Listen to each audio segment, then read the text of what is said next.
Terima kasih Ustadz Somad atas kehadiran dan waktunya di Masjid Al-Muhajirin. Terima kasih sama Forum Komunikasi Pimpinan Daerah Kabupaten Lampung Utara. Ustadz dari tadi ngeliat apa? Lihat tulisan Desa Semuli Jaya, Kecamatan Abung Semuli, Kabupaten Lampung Utara. Lihat tulisan sekaligus foto saya.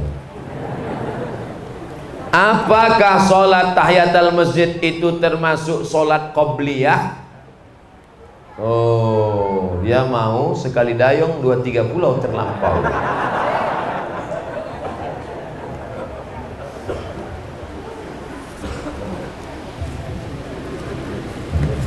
Masuk masjid, tiba-tiba jam dinding masjid itu sudah memberi tanda 2 menit, 2 menit, 2 menit, 2 menit. Kan ada jam yang gitu kan? Tinggal 2 menit, tinggal 2 menit, tinggal 2 menit, kata dia. Kita sholat qobliyah atau tahiyatul masjid? Tahiyatul masjid kalau dilaksanakan tidak dapat qobliyah. Tapi kalau dilaksanakan qobliyah, otomatis dapat tahiyatul masjid. Tapi jangan sering-sering. Jangan gara-gara ini lambat terus.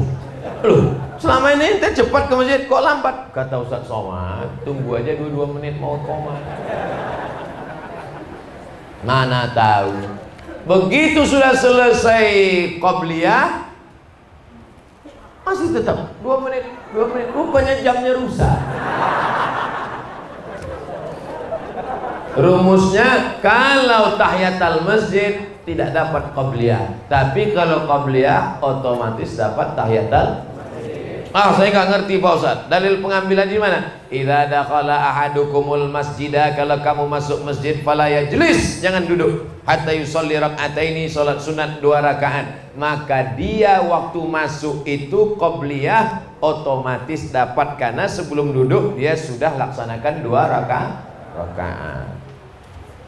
Ustadz, apa hukumnya membawa anak balita ke dalam masjid saat sholat berjamaah?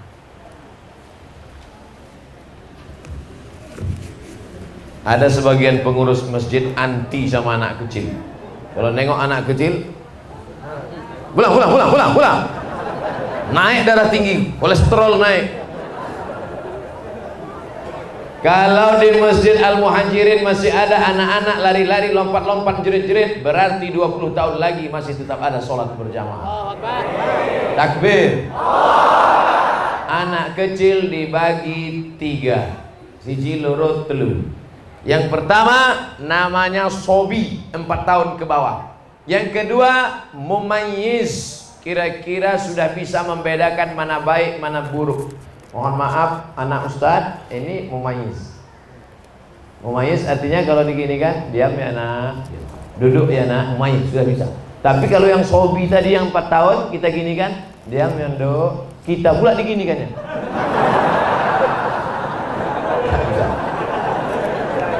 Yang ketiga amrod. Amrod hampir akil balik, jenggot hampir tumbuh, halus-halus. Amrod pakai dal, bukan bot. Amrod kalau bot penyakit. Sobi, mumayyiz, amrod. Yang dibawa sholat ke masjid mumayyiz. Adapun yang usia 3 tahun tak bisa dibawa, karena waktu sebelum sholat bisa kita kasih tahu, "Nduk, kene yo, nggih." Begitu kita takbir, Allahu Akbar, lari dia. Kebetulan bapak yang di situ ada bawa kacamata, diletakkannya di bawah. Setiap anak tuh lewat, bapak gitu. Akhirnya salam bapak itu cuma sekali aja. Assalamualaikum warahmatullahi. Anak sampean iki ya. Anak sampean iki, kata yang sebelah ngamuk, kata yang sebelah lagi, ojo dikeplai, pateni aja.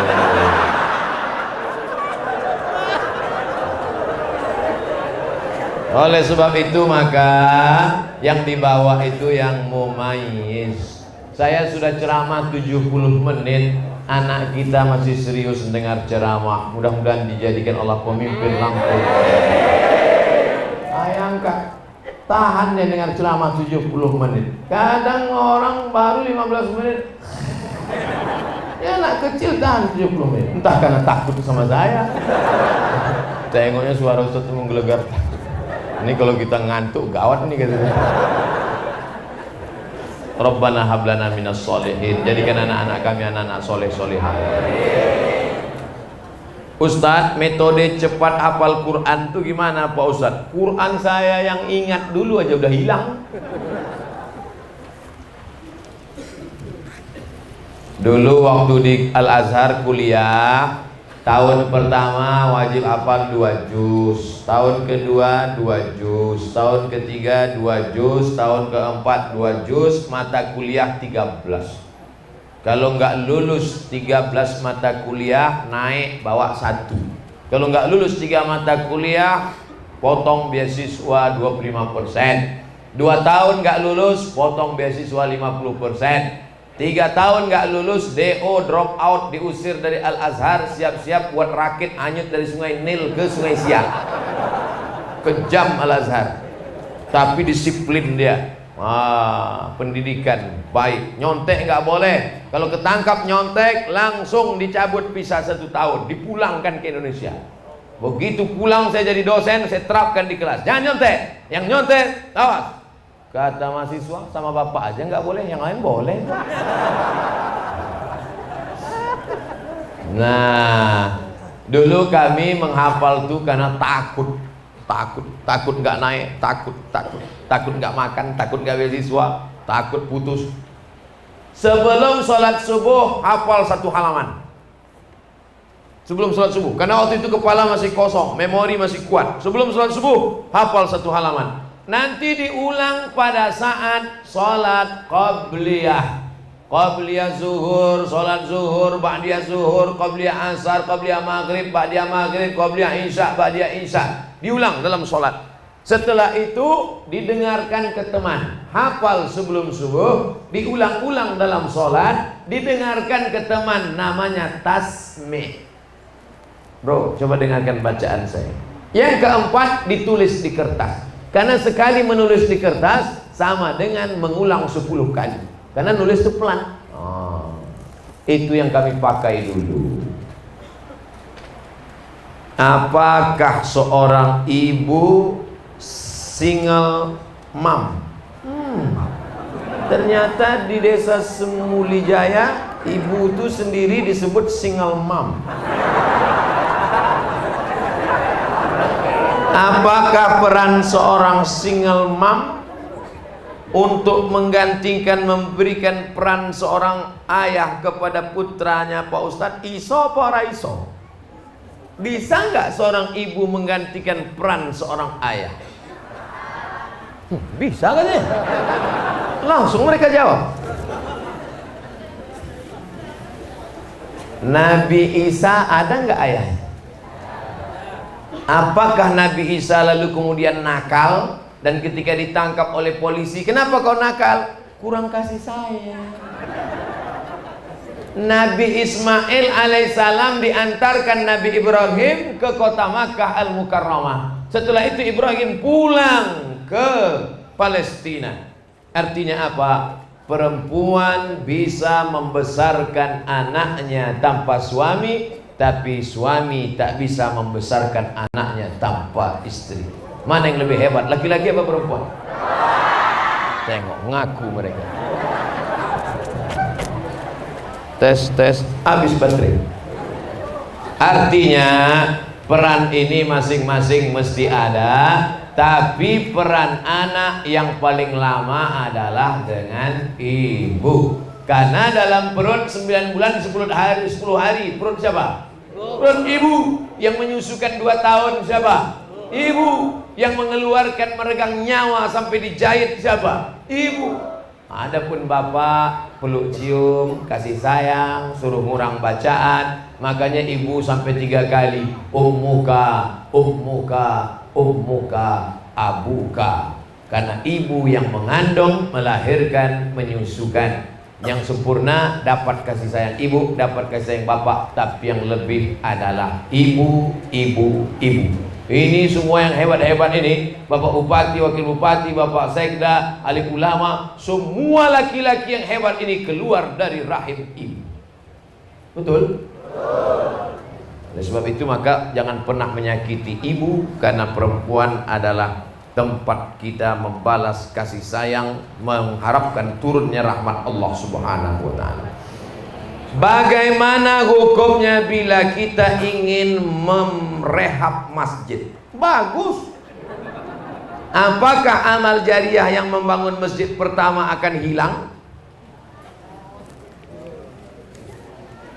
Ketika Masjid Nabawi tiangnya batang korma, atapnya pelepah korma, dindingnya labin tanah liat yang dijemur kering dicetak 4, direnovasi oleh Sayyidina Utsman bin Affan.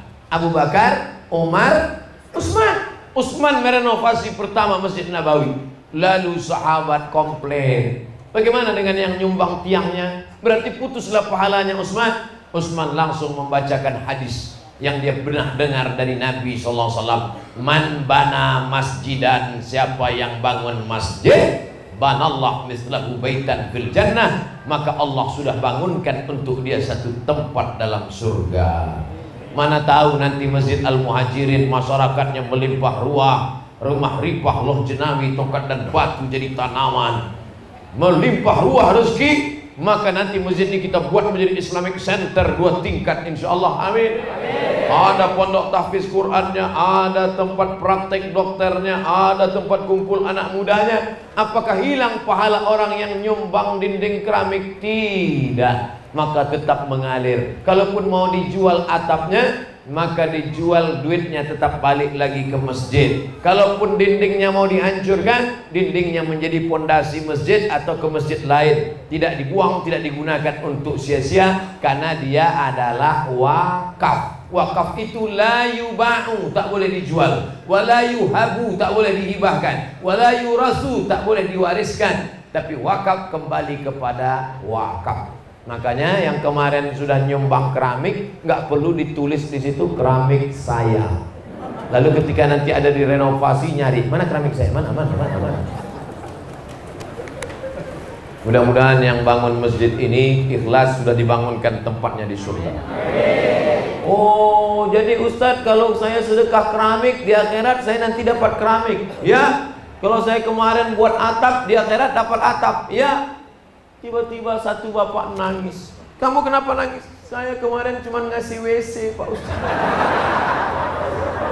Masa di akhirat cuma dapat WC? Mikirnya jangan logika dunia.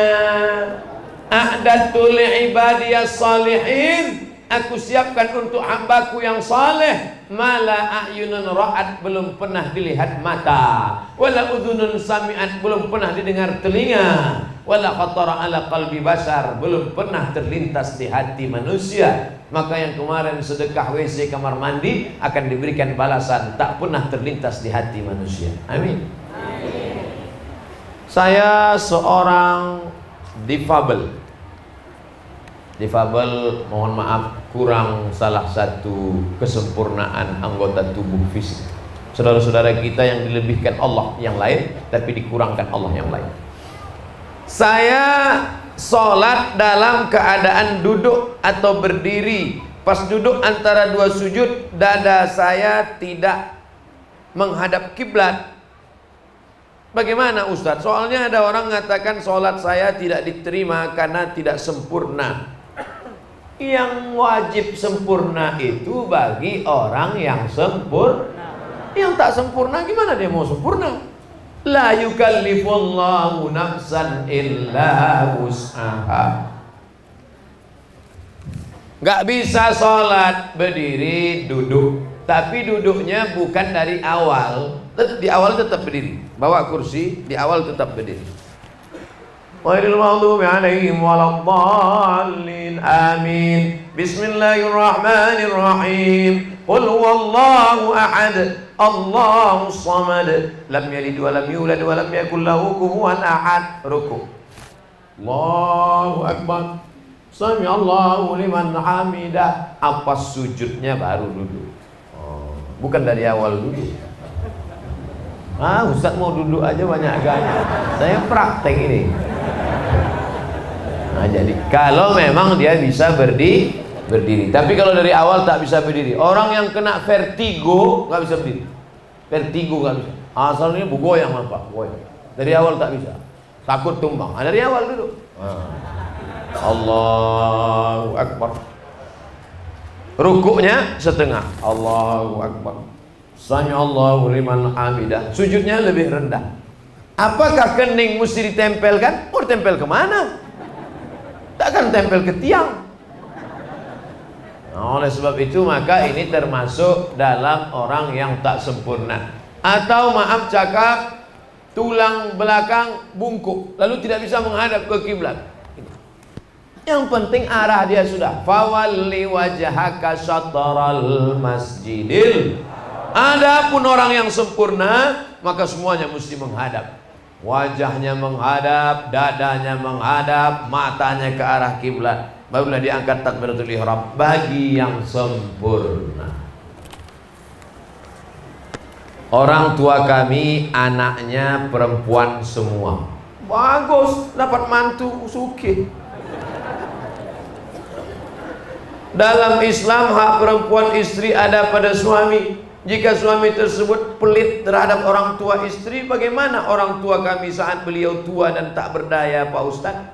Makanya sebelum dapat mantu buat tim fit and proper test. Mudah-mudahan ibu-ibu yang punya anak perempuan dapat menantu yang soleh-soleh macam mereka. Ibu dari sekarang mulai tengok-tengok mana calon-calon menantu. Yang senyum, yang lajang aja.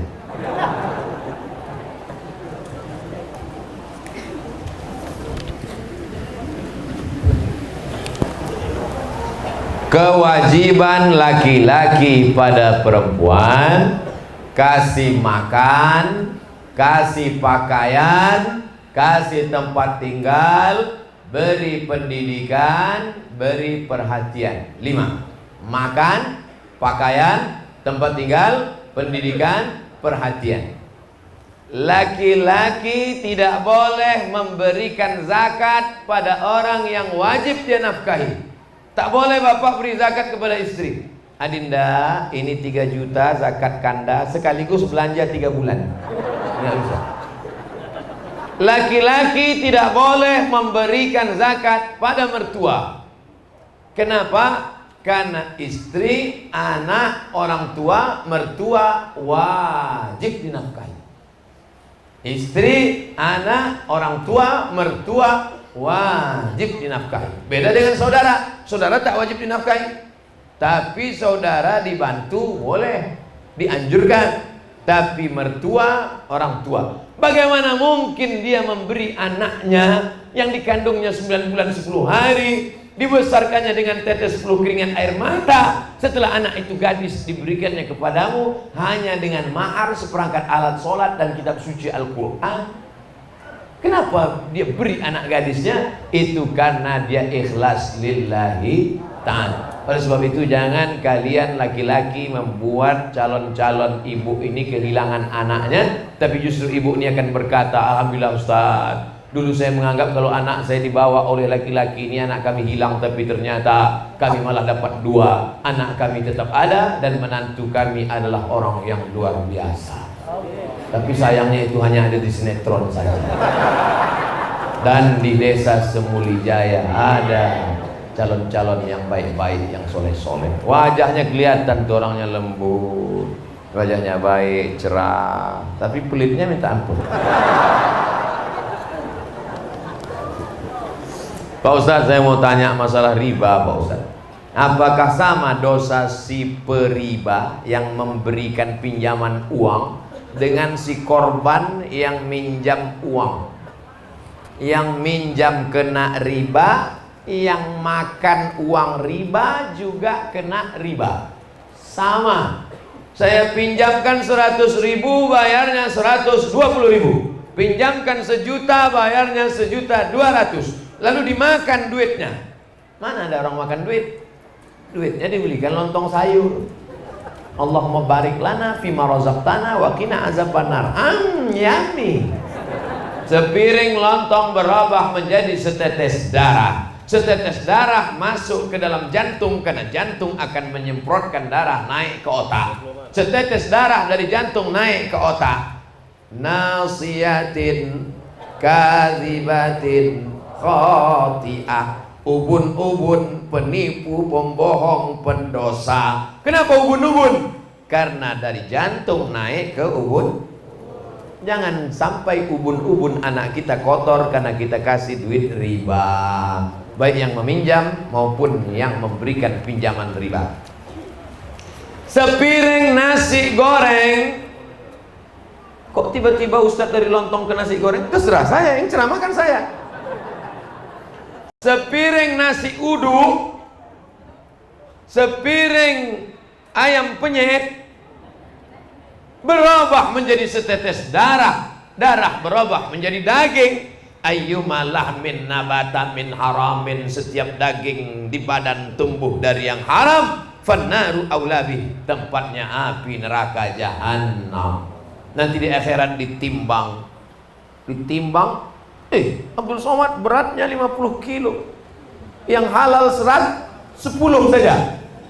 Maka berapa lama kita mampir di tempat transit di Obo-Obo sampai bersih, yang haram itu dibakar, barulah masuk ke dalam surga. Pada tiap pagi tiap petang kita berdoa, Rabbana atina fid dunya hasanah wa fil akhirati hasanah wa qina adzabannar. Selamatkan dari api neraka. Tapi badan kita santapan api neraka gara-gara riba. Hati-hati, yang meminjam-minjamkan uang berhenti. Hai, yang suka minjam-minjamkan uang berhenti. Stop. Ustaz kok nunjuk kami? Saya nunjuk kamera supaya nanti di share dia nonton. Hai kau yang minjamkan uang. Alladzina yakuluna riba, orang yang makan riba, la yaqumuna illa kama yaqumul ladzi yatakhabbatu asyaitanu minal mas. Yatakhabbatu asyaitanu minal mas. Orang yang makan riba nanti di akhirat bangun dari kubur seperti orang kerasukan setan. Kerasukan setan itu bahasa Jawanya apa? Kesambet, kesurukan. Nah, itulah dari itu. Na'udzubillah. Mudah-mudahan kita selamat, anak cucu kita dari riba. Lebih baik penampilanmu bersahaja sederhana daripada kaya tapi karena riba.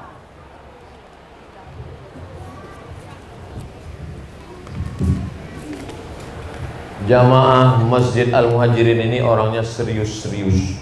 Dari mana Ustaz tahu? Diketik pertanyaannya.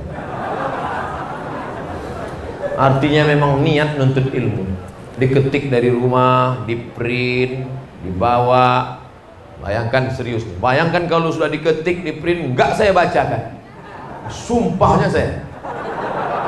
Mati berdirilah kau Abdul Somad. Saya seorang bankir di salah satu bank swasta konvensional. Menurut hukum agama apakah masuk kategori riba? La'anallahu akilar riba, Allah melaknat orang yang makan riba. Wa mukilahu, orang yang memberi makan riba. Wa katibahu, pegawai pencatatnya. Wa syahidaihi, 2 orang saksi yang menjadi saksi dalam transaksi riba. Kulluhum sawa, semua mereka sama. Jadi gimana nasib saya Pak Ustadz? Kalau ada kerja lain pindah. Tak ada kerja lain Pak Ustadz, istri hamil tua, rumah belum lunas, jangan kau lanjutkan, tak sampai hati aku mendengarnya. Boleh kerja di situ sampai dapat kerja yang layak karena hukum darurat. Pilihannya 2, makan babi atau mati. Pilih mana? Pilih makan babi apa mati? Jangan mati, nggak boleh. Pilih babi, ambil kecap, masak babi itu sedikit.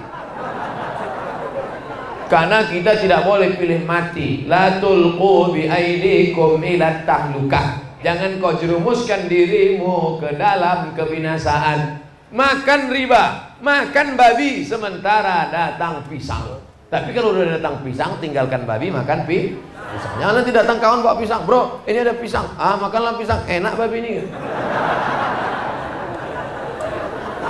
Apakah saya berdosa apabila niat saya hanya untuk mencari nafkah keluarga? Di bank ini gajimu 5 juta, tapi kau kerja lain 3 juta masih bisa hidup. Pilih yang 3, tinggalkan 5. Tapi kalau tak ada sama sekali Pak Ustadz, maka di situ engkau darurat, niat dalam hati, ya Allah, beri aku pekerjaan yang lebih halal, lebih baik, akan kutinggalkan yang riba. Alhamdulillah Ustadz Somad, dengan ceramah Ustadz kemarin saya sudah meninggalkan. Kapan meninggalkannya? Baru kemarin. Umur berapa? 56 tahun. Rupanya pensiun.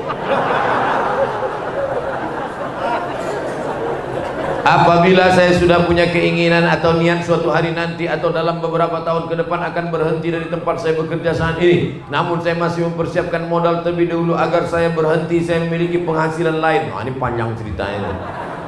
Pokoknya kalau ada kesempatan engkau meninggalkan riba, tinggalkan. Anggap ketika makan itu sama dengan makan babi, maka haram, lepaskan. Kita doakan mudah-mudahan yang terjerat riba dilepaskan Allah Subhanahu wa taala. Apa hukum orang sudah meninggal punya utang di bank? Apakah harus dibayar ahli waris atau dianggap lunas? Sedap kali.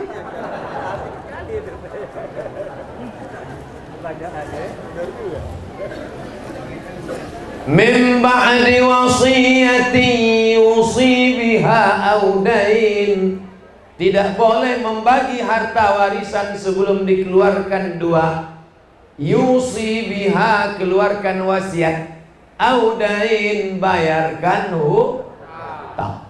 Makanya jangan bangga kalau bapakmu punya harta warisan 1 miliar. Boleh jadi utangnya 1,5. Makanya kita baca, jangan beli ruko ini bermasalah, karena rupanya dibagi ahli waris tapi dituntut. Bayarkan dulu wasiatnya, keluarkan dulu hutangnya, barulah ahli waris boleh membagi harta warisan. Habis harta warisan, hutangnya masih ada. Siapakah yang membayar? Wajibkah ahli waris? Ahli waris tidak wajib membayar kalau harta si yang meninggal tak ada. Ahli waris tes.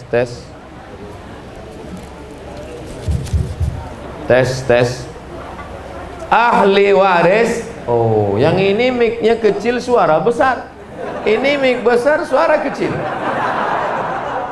Memang kita tak bisa menilai dari casing. Ahli waris tidak wajib membayarkan hutang dari uang dia pribadi.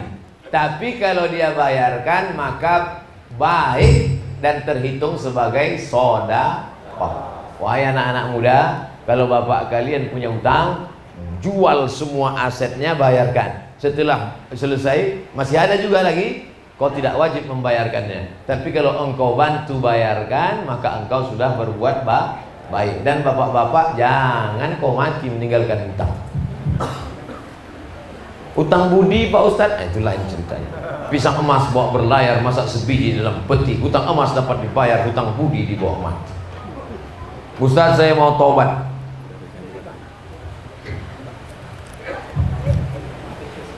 Ya, baik. Kasih jalan sini, dari sini Pak.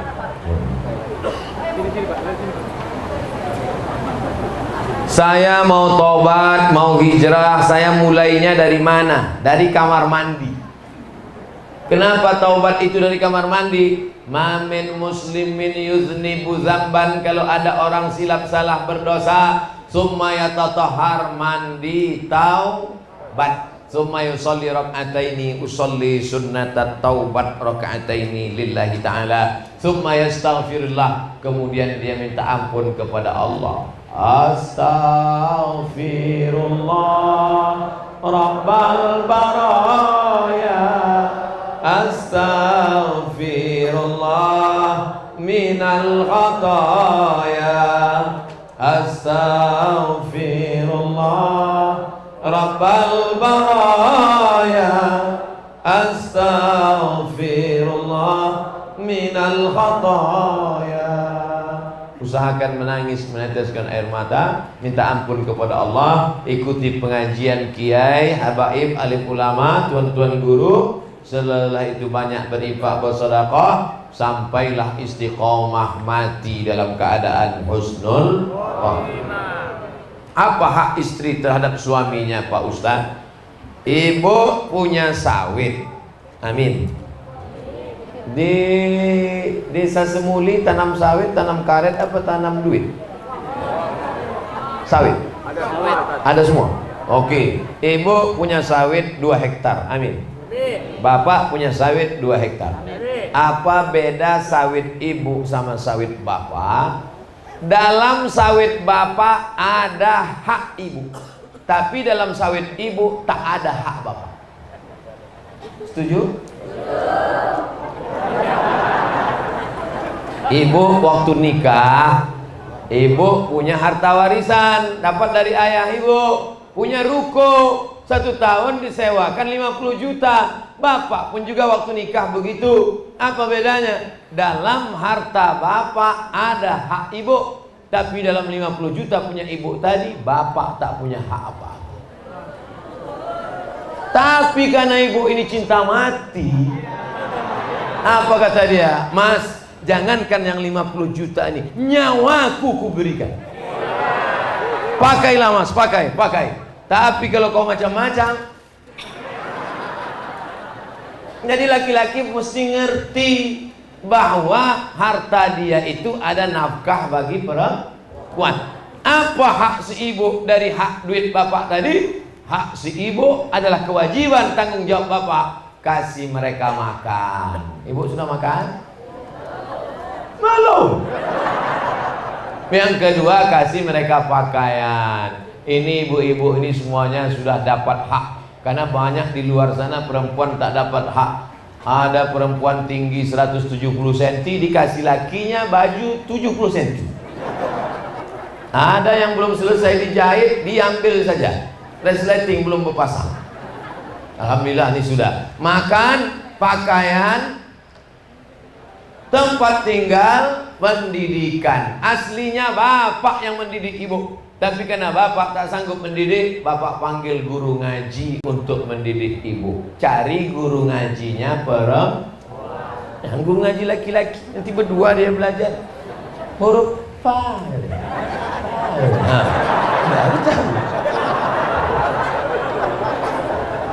makan, pakaian, pendidikan, tempat tinggal, pendidikan, perhatian. Kasih dia perhatian. Mama kok nggak tua-tua? Oh, dia pun melayang ke awan. Padahal dalam hati bapak, udah peot.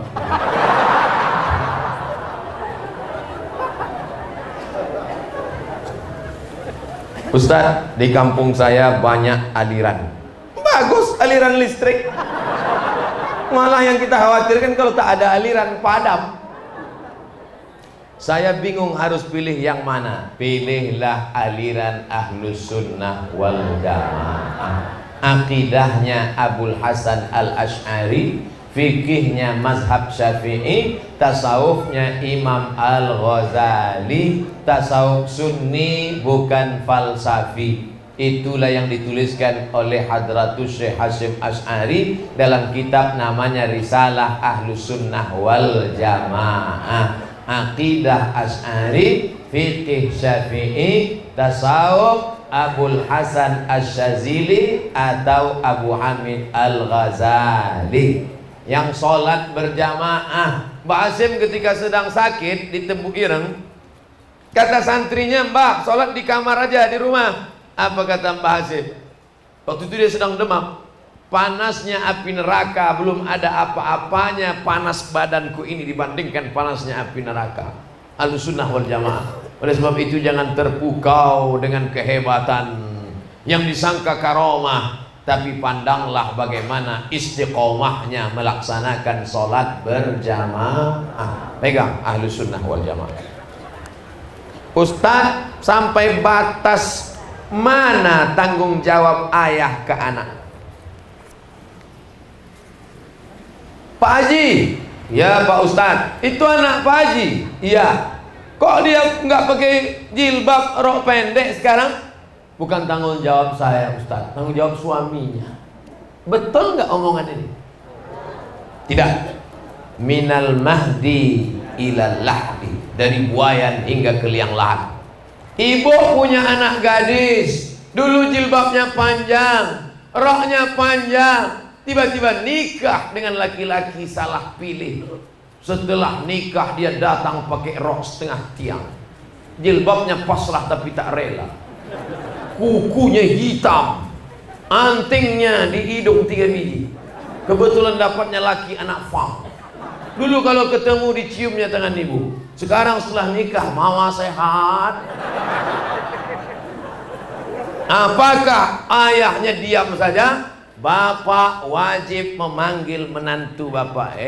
Anak Fang, sini kau sebentar. Kenapa anak gadisku yang dulu baik kau jadikan begini? Kau mesti kembali kepada ajaran Islam. Panjang jilbabnya, panjang kainnya, hilangkan kutek karena air wudhu tak masuk. Panjang.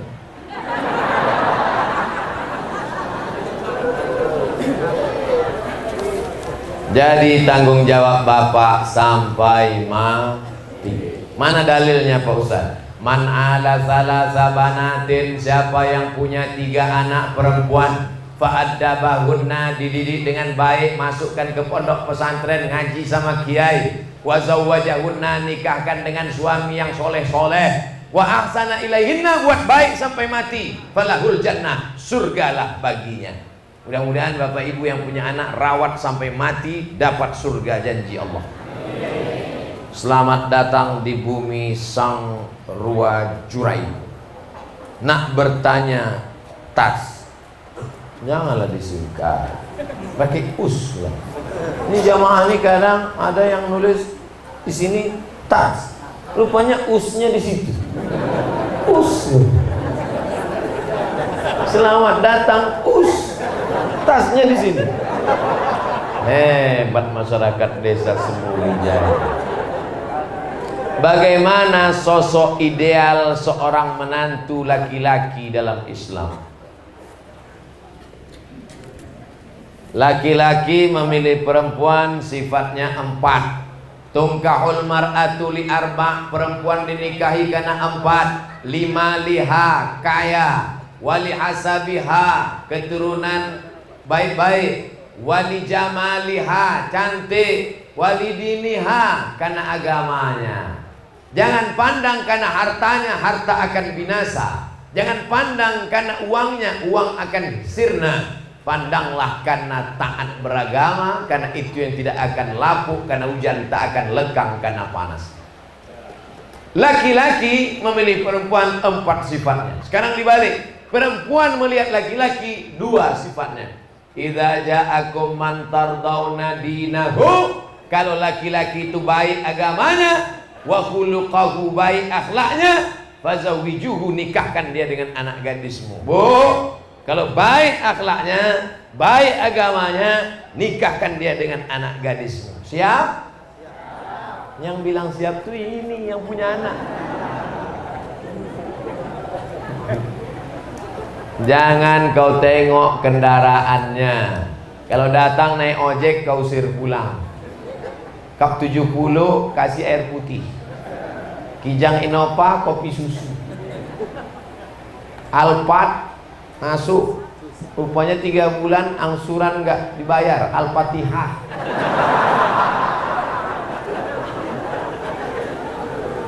Saya ingin tanya, bagaimana cara bertaubat dari segala dosa yang pernah dilakukan di masa lalu? Kalau dosanya kepada Allah, mandi taubat, sholat sunat taubat. Kalau dosanya kepada manusia, minta maaf. Kalau ada utang piutang, bayar. Kalau ada yang menyakitkan hati, mohon maaf. Nanti kalau saya mohon maaf sama dia, dilemparnya pakai panci Pak Ustadz, pakai rantang pun nggak apa-apa. Yang penting kita sudah minta maaf. Oleh sebab itu maka yang akan datang, wa atbi'is sayyi'atal hasanata tamhuha, beramal soleh, maka dosa-dosa yang lalu mudah-mudahan dihapuskan dengan segala amal ibadah itu, insya Allah. At-taibu minadz-dzambi kama la dzambalah. Orang yang bertaubat maka seakan-akan dia tak punya dosa. Maka jaga hati, jaga lidah, jaga tangan, jaga pikiran, jaga perbuatan. Allah menjaga kita. Istiqomah solat berjamaah, ikuti kajian kiai alim ulama, membaca Quran, melazimkan wirid yasin, ikut berjamaah silaturahim. Akhirnya kita pun akan mati dalam la ilaha illallah Muhammadur Rasulullah sallallahu alaihi wasallam.